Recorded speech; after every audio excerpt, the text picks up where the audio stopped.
गुह्य गति मुझे ये कहती है, तुम किए जा, तुम किए जा, इंतजार मत कर।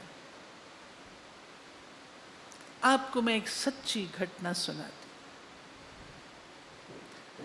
हमारे एक भाई हैं, पाकिस्तान में सेंटर खुला ना, तो वहां पर आते थे, यहाँ आए थे, तो उन्होंने एक घटना सुनाई। आत्माराम, उनको अचानक, बिजनेसमैन, अच्छे बिजनेसमैन है, अचानक उनको गाड़ी रोक के किसी ने 6 गोलियां मार दी। सुनिए ये कहानी, नहीं, ये सच्ची घटना है। 6 गोलियां मार दी, 3 उनको लगी, 3 चली गई। खून निकला, खुद ड्राइव करके हॉस्पिटल गए, इलाज कराया, घर आ गए। पुलिस आई कि कंप्लेन, उन्होंने कहा मैं कंप्लेन नहीं करना चाहता। कहा लेकिन हमें तो अपना काम करना है, इन्वेस्टिगेट करना है, तो हम तो करेंगे। कहा ठीक है। उन्होंने, पुलिस ने अपनी कार्यवाही की। जब वो ठीक हो गए और पुलिस फिर से आई, एक दिन कहते मैं नाश्ता कर रहा था और नाश्ता करते हुए मुझे उस घटना की याद आ गई, और उसी दिन शाम को वो पुलिस आई और पुलिस कुछ फोटोज लेके आई। इनमें से कौन है उसे आप पहचान लीजिए। उसने कहा मैंने तो मन से निकाल दिया, ख़त्म हो गया और मैं इसमें नहीं जाना चाहता। कहता नहीं, आपको ये बताना होगा। तो एक व्यक्ति को उन्होंने पहचाना, एक कहा मेरी इंट्यूशन गलत नहीं हो सकती, 100% यही व्यक्ति है। ठीक है, पुलिस ने कहा हम उनके पास जाएंगे, जाएंगे। आत्माराम जी बोले आप नहीं जाएंगे, पहले मैं जाऊंगा। कहा उसने आपको गोली मारी और मार देगा, मैं अकेला नहीं जाऊंगा, अपने बेटे को लेके जाऊंगा। लेकर के गए। जब उसके घर पहुंचे, वो घर में ही था, लेकिन उसने बाहर निकलना सही नहीं समझा, वो नहीं निकला। उसके माता पिता से मिलते रहे, माता पिता से मिले, उनको कन्विंस किया कि मैं उसको कुछ नहीं कहूँगा, कोई उसके अगेंस्ट नहीं करूँगा, लेकिन मैं उससे मिलना चाहता हूँ। वो व्यक्ति बाहर आया, उन्होंने उससे पूछा कि तुमने मुझे गोली क्यों मारी थी?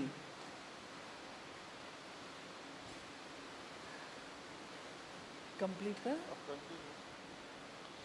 तुमने मुझे गोली क्यों मारी थी? उसने बोला कि मेरे ऊपर कर्जा था, आपसे कर्जा लिया हुआ है, औरों से भी लिया हुआ है, मेरा बिजनेस बिल्कुल ख़त्म हो गया है और मैं बहुत टेंशन में था, और मैं यही सोचा कि जिससे मैंने कर्जे लिए हैं उन्हीं को मैं ख़त्म कर दूं, तो मेरे को कुछ चुकाना नहीं पड़ेगा। आत्माराम जी बोले तुमने कितना कर्जा लिया? बोला इतना लिया। तो बोले अच्छा ठीक है, वो मैं तुमको दे देता हूँ, तो ठीक है। वो हैरान हो गया, और तुम्हारा कितना कर्जा है? तो उनका बेटा सोच में पड़ गया, साथ में था कि पिताजी को गोली हार्ट में नहीं लगता है, दिमाग में लगी है, जो ऐसा पूछ रहे हैं। तो तो और तुम्हारा कितना है वो भी बता दिया उसने। कहा वो भी मैं तुम्हारा दे दूंगा, चुकतू हो जाए, तुम्हारा चुकतू हो जाएगा। हाँ चुकतू हो जाए। बाहर निकले तो बेटे ने पिताजी को पूछा, पिताजी आपने ये क्या किया? उनका उत्तर था, ये मैंने किसी के लिए नहीं, अपने लिए किया। अगर केस चलता, उसमें इतना खर्चा होता, इतनी भाग दौड़ होती, आता जाता, फिर उतना ही धन मैंने इसको दिया जितना धन मेरा केस में खर्च होने में लगता, तो ये मैंने अपनी फ्रीडम के लिए किया। इसके पीछे ज्ञान की बहुत जबरदस्त गहराई है।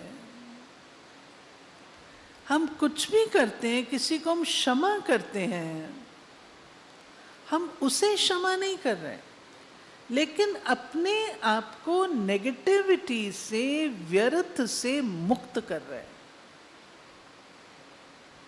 अन्यथा दूसरी पार्टी के नेगेटिव और व्यर्थ तो मेरे प्रति चलेंगे ना।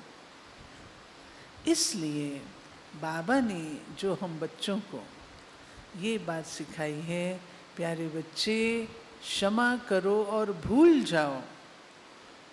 और दूसरा, शुभ भावना, शुभ कामना सबके प्रति रखो। पिताजी बोले अब कम से कम जिंदगी भर ये मेरे को मारने का संकल्प तो नहीं करेगा ना, तो ये मैंने अपनी फ्रीडम के लिए किया है। इसलिए जो बाबा हम बच्चों को कहता है, शुभ भावना, शुभ कामना सर्व के प्रति, शत्रु के प्रति, जिससे आपकी नहीं बनती उसके प्रति ट्राई करें। इस एक्सपेरिमेंट को अवश्य, भगवानोवाज कभी गलत नहीं होते, इसकी रिजल्ट आएगी। और अब समय है, विस्तार में नहीं जाना है, सार युक्त बनना है। Full stop, full stop. कोई बात हो जाए जल्दी से फुल स्टॉप लगाओ, आगे चलो, आगे चलो, आगे चलो। जो आत्माएं अपने कर्म बिना किसी अपेक्षा के बाबा के यज्ञ में समर्पित करती हैं और समय पर करती हैं। गुलजार दादी हमें मिसाल देते हैं कि जब कराची में थे, पार्टीशन हुआ, तो बहुत सारे लोग अपना अपना सामान ला कर के हमारे कैंपस में छोड़ देते थे, वे इसको यूज कर लेना। दादी कहती थी सारा कैंपस हमारा सामान से भर गया, लेकिन आप जानते हैं बाबा कहता है मैं कौन हूं? मैं सौदागर हूं। मैं ये लेकर के इतना दूं, इतना भोला व्यापारी नहीं हूं। तो कर्मों की गुह्य गति हमें ये बता रही है कि मुझे अपने आप को समय पर रेडी रखना है। जब वक्त निकल गया तो 50 लोग खड़े हो जाएंगे, लेकिन जिस समय जरूरत है उस समय सामने कौन आया उसका महत्व बन जाता है। ठीक है। दूसरी बात, कर्म करो और निष्काम कर्म करो। हमने तो नहीं सोचा था कि बाबा हमें उजूरा देगा, क्या देगा, क्या होगा, तो बच्चा बुद्धि थे। लेकिन बाबा किसी का रखता नहीं है, ये बात हमारी लाइफ में अंडरलाइन होनी चाहिए।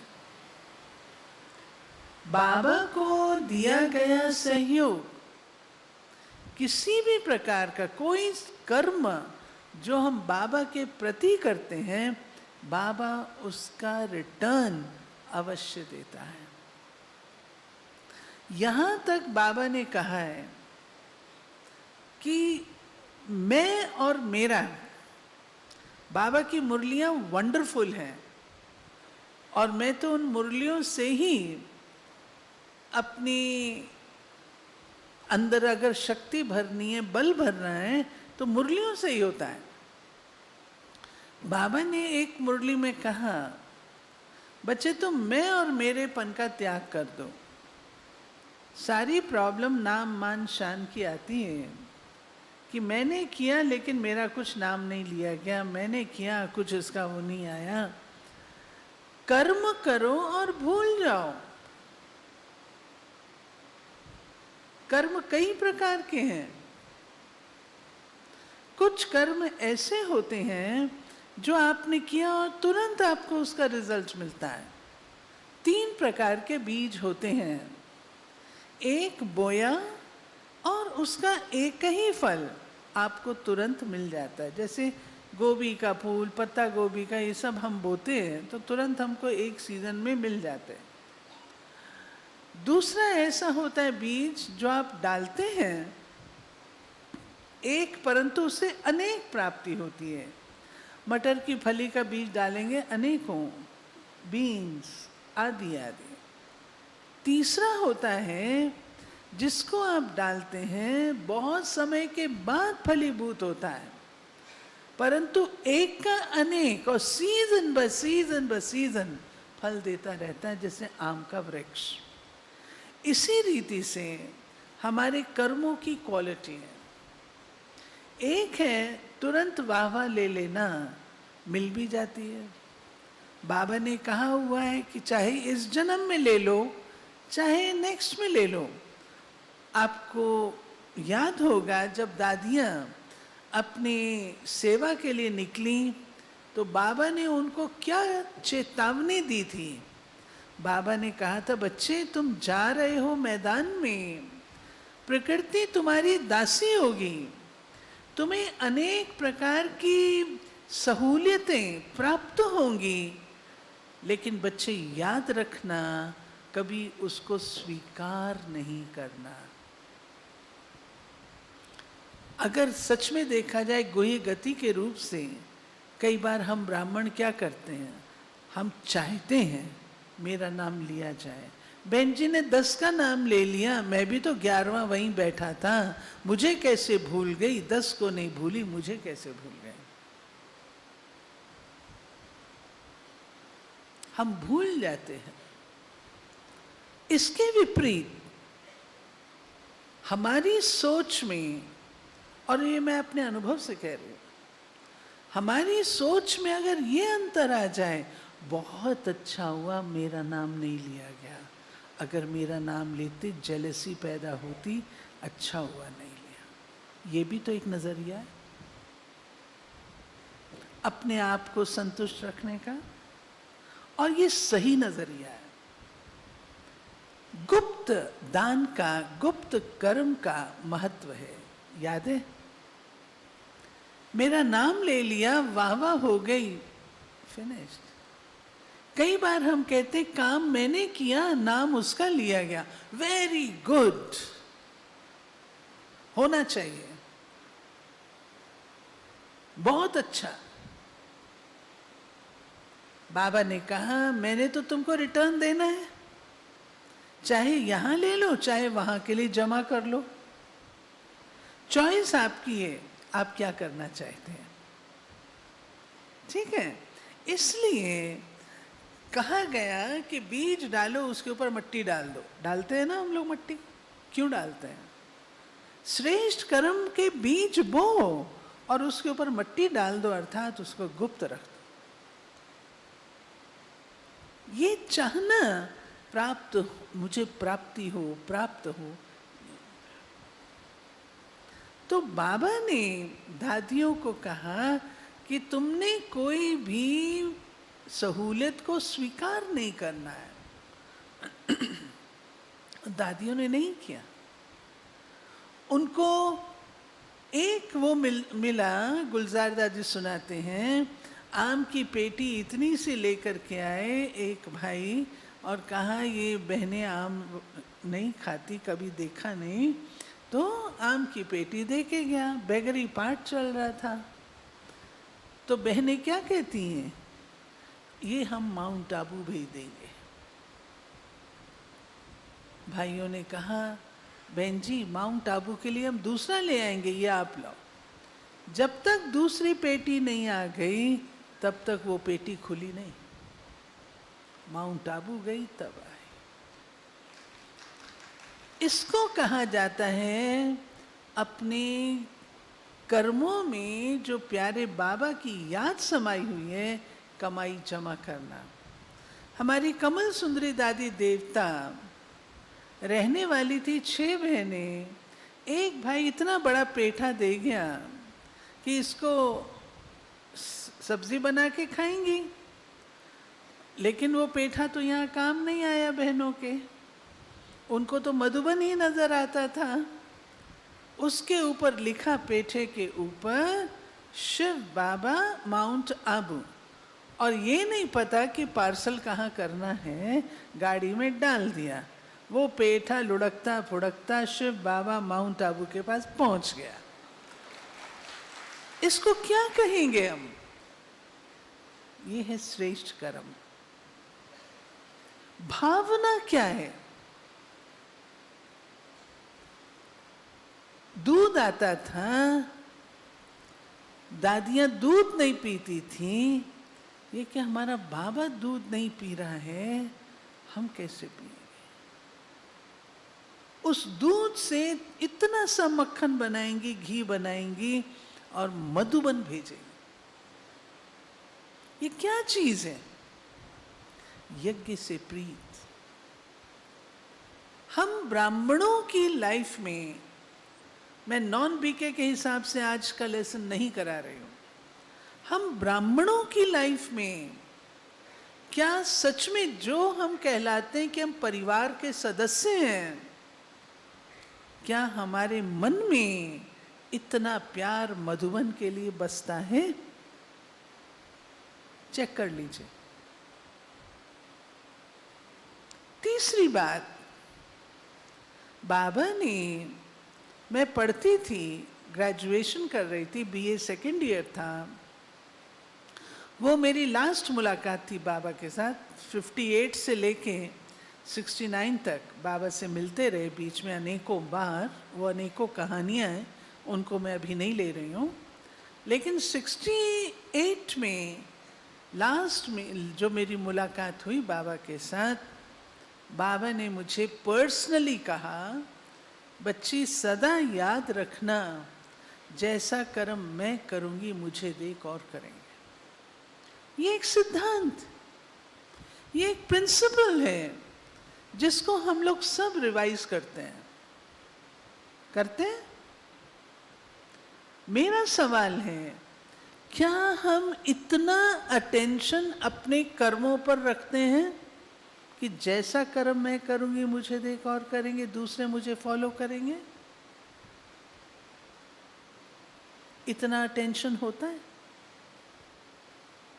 आज दुनिया की कहावतें हम अनेकों सुना देंगे, कहानियां सुना देंगे, परंतु अपने आप से पूछिए, क्या सच में मैं ऐसे कर्म करती हूं?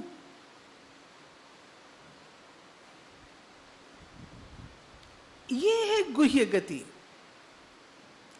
आपके जिस कर्म को देखकर अनेकों के अंदर शुभ प्रेरणाएं उत्पन्न हो जाएं, उनका जीवन सुधर जाए, उसको कहते हैं भाग्य जमा करना। अपनी मीठी मम्मा ने कोई दान नहीं किया धन का, लेकिन कर्मों का और गुणों का दान किया, जिसे देखकर अनेक बहनें और माताएं समर्पित हुईं, और उनके समर्पण का शेयर मम्मा को मिला, जो धन की देवी लक्ष्मी के रूप से आज दिन तक पूजी जाती है। कर्म धन है। उस कर्म का उपयोग मैं कैसे कर रही हूं? हम सबके सामने एक नहीं अनेकों लोग हैं, हर सितारे की अपनी दुनिया है, हर सितारे की अपनी दुनिया है। हम सबको देखने वाले अनेक हैं। अपन से हम पूछें, क्या सच में मेरे कर्म ऐसे इंस्पायरिंग हैं? ये चीज आपको अपने कर्मों पर अंकुश रख देगी। अंकुश समझते हैं ना? कंट्रोल। बाबा के जीवन से आप देखिए, वास्तव में कर्म वो हैं जो यादगार बन जाए, कर्म वो हैं जो चरित्र बन जाए, जिसका गायन हो, जिसका पूजन हो। भगवान वाच है, बच्चे तुम्हारे कर्म इतने अलौकिक और रूहानी हो जो तुम्हारे एक एक कर्म की पूजा हो। ये हम चेक करें, क्या सच में मैं उस लेवल तक पहुंची हूं? अभी तो बहुत मार्जिन है। क्या कारण है? ब्रह्मा बाबा विश्व महाराजन बन गए। हम बाबा की कहानियां सुनाते हैं कि बाबा इतना लाइट होकर के रहते थे, सदा लाइट और माइट के कार्य में रहते थे। जो उनको देखता था गुम हो जाता था, साक्षात्कार हो जाता था। क्या मुझ आत्मा से साक्षात्कार होता है? बहुत दूर की बात है।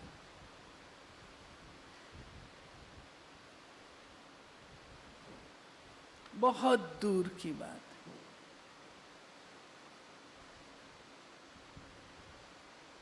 भाग्य जमा करना केवल सेवा से नहीं है, याद रखिएगा। भाग्य जमा अपने जीवन निर्माण से होता है। श्रीमत प्रमाण जीवन का निर्माण करिए, वो भाग्य है।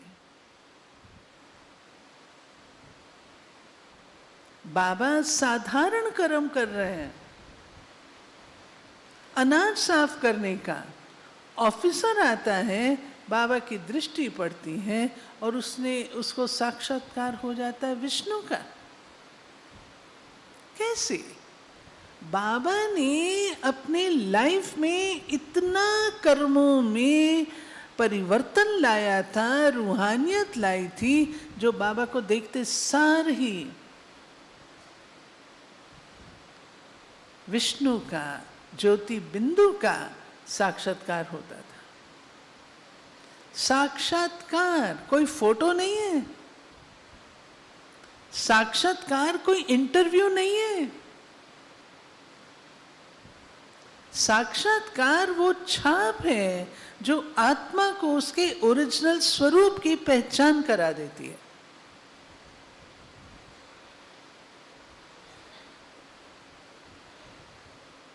वो दिल से निकली हुई रूहानियत की तरंगे हैं, जिससे व्यक्ति का कर्म नजर आता है। क्यों बाबा कहता है, बच्चे चलन और चेहरा ये दो चीजें तुम्हारी सेवा का साधन है। बाबा ने ये नहीं कहा वाणी तुम्हारी सेवा का साधन है। चलन और चेहरा,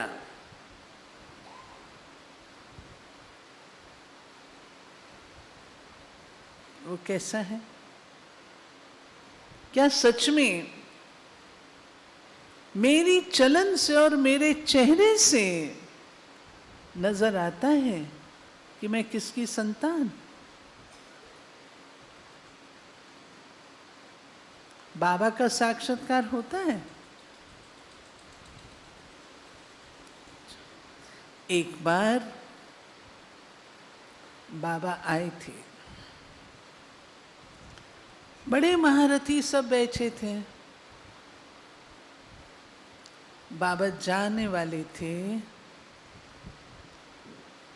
और जाते हुए बाबा रुक गए।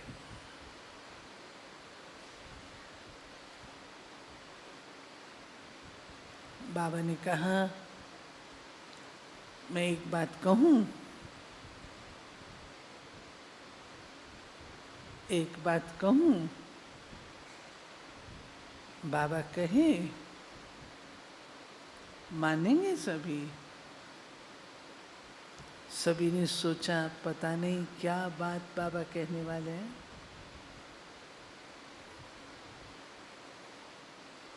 बाबा बोले,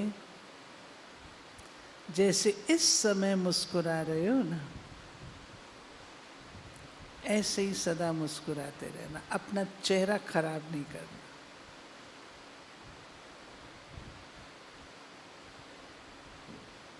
क्यों? Face is the index of mind. आपके चेहरे से सब प्रत्यक्ष हो जाता है। गीत भी गाते हैं ना, असली नकली सब बतला देता है। हाँ, ये चेहरा, गीत भी है ना, सब कुछ प्रत्यक्ष होता है। छोटी सी एक बात मेरे को याद आ रही है दादी मनोहर की। दादी हमें सिखाते थे, भोजन आया सामने, छोटा सा कर्म है जो रोज हम करते हैं। थाली में भोजन आया और हम नाक मुंह चढ़ाते हैं, ये क्या बनाया है? इसका असर क्या होता है वो मैं आपको अभी बताऊंगी। यज्ञ का भोजन, नाक मुंह चढ़ाना, वो भोजन जो भगवान को भोग लगाया गया,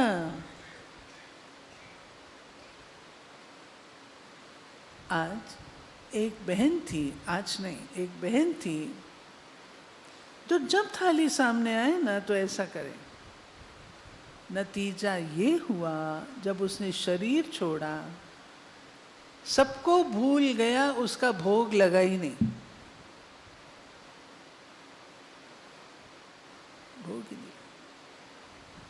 क्यों? उस समय तिरस्कार किया। ये हमें पता नहीं लगता क्या कारण है। कभी अचानक भाई बहन कहते हैं, उदासी आ जाती है, बहन जी किया भी कुछ गलत नहीं है, कुछ ऐसी बात भी नहीं है, लेकिन मन में वो खुशी नहीं है, उदास है। क्या कारण है? कहीं कोई ऐसे किए हुए कर्मों का बोझ है जो उस समय सामने आता है। क्या कारण है? आपको लगता है ये कितना बड़ा भाग्य इसका, लेकिन अचानक करते करते उससे छूट जाता है। क्या कारण है? यहां पर फिर योग का महत्व आता है। याद से विकर्मों का नाश, ताकि मेरे वर्तमान समय जो मैं कर्म करूं वो सदा पॉजिटिव और मेरे पुण्य के खाते में जमा होते जाएं।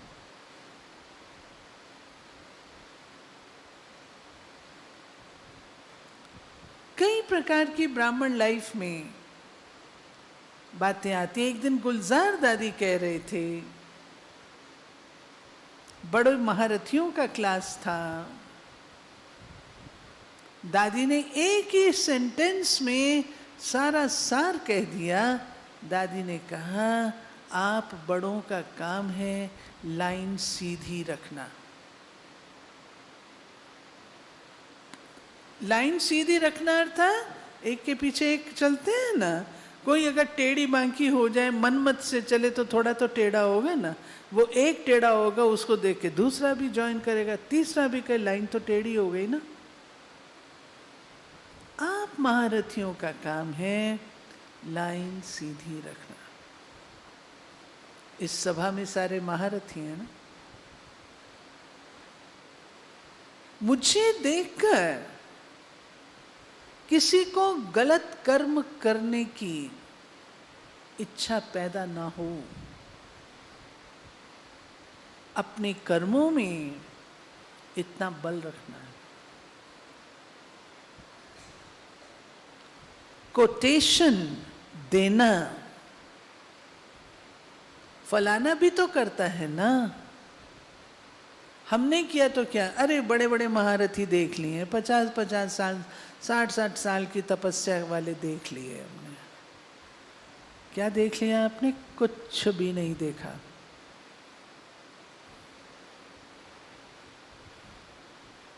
किस मुरली में भगवान ने कहा है कोटेशन दो? एक मुरली तो उठा के बता दो, कहा किसी मुरली में? फलाना ऐसा करता है तो बच्चे तुम भी ऐसा करो, कौन सी मुरली में कहा है? बाबा की बातों को अगर हम जान जाएं, पहचान लें और उसे अपना लें। इतनी अच्छी मुझे बाबा की वो मुरली लगी जो प्रायः हम लोग ईर्ष्या द्वेष में आकर के अपने चार्ट को खराब करते हैं। कर्मों की गुही गति भगवान ने इतनी सुंदर बताई। बाबा ने यहाँ तक कहा हुआ है, मान लो आपका चांस है और आपको वो चांस मिलना चाहिए, लेकिन कोई ईर्ष्यावश या द्वेषवश या कोई बदले की भावना से, कोई कारण से आपको नहीं देता है और आपकी अवस्था ठीक रहती है, आपको 100 में 100 नंबर अपने आप मिल जाएंगे। यस, बाबा के इन महावाक्यों से इतनी शक्ति मिलती है। हम कहते हैं मुझे चांस नहीं दिया, मेरे को नहीं पूछा, ये नहीं पूछा ना सही। अगर मेरा हक बनता है और मुझे नहीं मिल रहा है, निश्चिंत हो जाओ। बाबा कहते तुम्हारे नंबर बिना इम्तिहान दिए मैं 100 में 100 दे दूँ। और क्या चाहिए, क्या चाहिए? इसलिए हम ब्राह्मण बच्चों को जो अपने पुरुषार्थ में तल्लीन हैं, हमें ये पक्का निश्चय रखना है कि मेरे द्वारा ऐसा कोई कदम ना उठे जिसे लोग कोट करें, जिसके लिए कहें कि ये भी तो करते हैं। नहीं। फिर एक बात है, कर्मों की गुही गति में लेन देन की बात नहीं है। अगर कर्म श्रेष्ठ बनाने और पुण्य कर्मों का खाता मुझे जमा करना है